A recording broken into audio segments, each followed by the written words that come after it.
সরকারের দায়িত্ব গ্রহণ করার মাত্র কিছুক্ষণ পরেই আমি আপনাদের কাছে দুটো কথা বলতে এসেছি। আজ দ্বিতীয়বার যারা স্বাধীনতার স্বাদ আমাদের সকলের জন্য সম্ভব করল, সেই বৈষম্য বিরোধী ছাত্র আন্দোলনের শহীদ ছাত্র জনতা এবং এতে আহত অসংখ্য আন্দোলনকারীকে স্মরণের মাধ্যমেই দেশবাসীকে আমি কিছু কথা বলতে চাই। তাদের দুঃসাহসিক আত্মত্যাগ, সাহস ও সারা দেশকে ঐক্যবদ্ধ করার বিনিময়ে ছাড়া এই স্বাধীনতা অর্জন কখনোই সম্ভব হতো না। সেই সঙ্গে তাদের সেই মুক্তির আকুতি উপলব্ধি করে সেনা, নৌ এবং বিমান বাহিনীর যে অকুতোভয় সদস্যরা দেশের মানুষের পাশে এসে দাঁড়িয়ে এই বিজয়কে ত্বরান্বিত করেছেন, তাদের প্রতিও জানাই জাতির পরম কৃতজ্ঞতা ও অভিনন্দন। ছাত্র জনতার অভ্যুত্থানে আমাদের দ্বিতীয় স্বাধীনতা অর্জন উৎসবের মুহূর্তে এই স্বাধীনতাকে নস্যাৎ করার জন্য ষড়যন্ত্রকারীরা দেশে একটা অরাজকতার ও ভীতির পরিবেশ সৃষ্টি করেছে। অরাজকতা আমাদের শত্রু, একে দ্রুত পরাজিত করতে হবে। এই মুহূর্তে সরকারের প্রথম কর্তব্য হিসেবে আমরা এই ষড়যন্ত্রকারীদের কঠিন হাতে দমন করব।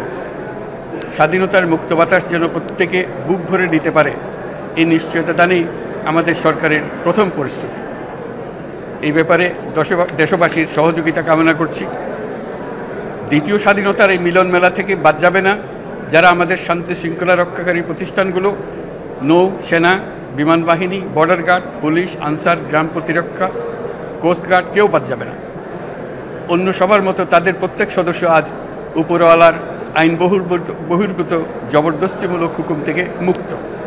কারো জন্য এটা বিন্দুমাত্র ব্যাহত হলে আমাদের আজকের উৎসব ম্লান হয়ে যাবে। প্রচণ্ড নিষ্ঠুর পতিত স্বৈরাচারী সরকার এসব প্রতিষ্ঠানকে দিয়ে ক্ষমতা কুক্ষিগত করে রেখেছিল। আমরা তার এই প্রচেষ্টা ব্যর্থ করে প্রতিষ্ঠানগুলোর হারানো গৌরব ফিরিয়ে আনব। এই ঘৃণ্য চেষ্টায় ব্যবহৃত হয়ে যারা অপরাধ সংগঠিত করেছে তাদেরকে আইনানুগ বিচারের মাধ্যমে শীঘ্রই উপযুক্ত শাস্তি দেওয়া হবে।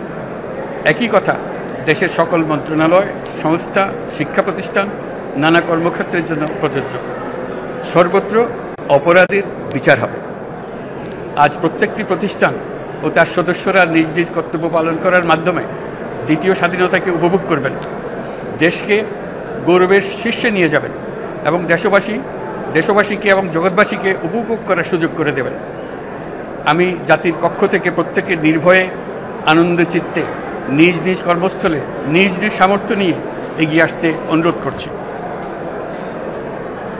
দেশের সকল মানুষকে আজ স্বাধীন, নির্ভয়, নিরুদ্বেগ থাকার জন্য নিশ্চয়তা দেওয়ার জন্য আমাদের ছাত্র শহীদরা প্রাণ দিয়েছেন। এই অভ্যুত্থানের মাধ্যমে সৃষ্ট সরকার দেশের প্রত্যেকের সরকার। এখানে থাকবে সকলের আকাঙ্ক্ষা পূরণের অধিকার। অরাজকতার বিষবাষ্প এখন যেই ছড়াবে, বিজয়ী ছাত্র জনতা সহ মুক্ত মানুষের আইনশৃঙ্খলা বাহিনীর পূর্ণ শক্তি তাকে ব্যর্থ করে দেবে।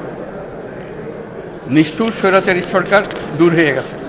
কাল সূর্য উদয়ের সঙ্গে সঙ্গে গণতন্ত্রের, সুবিচারের, মানবাধিকারের নির্ভয়ে মত প্রকাশের পূর্ণ স্বাধীনতার জন্য সকলের স্বাচ্ছন্দ্যে জীবন ধারণের সুযোগ প্রদানের সচেষ্ট সরকারের ঘনিষ্ঠ সান্নিধ্য ও সহমর্মী পরশ দলমত নির্বিশেষে সবাই উপভোগ করবে।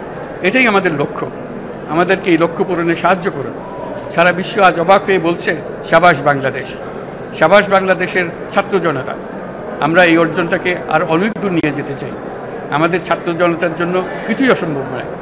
আমাদের তরুণরা অসম্ভবকে সম্ভব করতে পারে, তারা সেজন্য প্রতিজ্ঞাবদ্ধ। যদি আমরা ঐক্যবদ্ধ থাকি, ধ্বংসাত্মক কর্মকাণ্ড থেকে দূরে থাকি, সবার জন্য মুক্ত পরিবেশ সৃষ্টি করতে পারি, আমাদের বিজয় অবশ্যই হবে। আল্লাহ, মহান আল্লাহ আমাদের সহায় হন।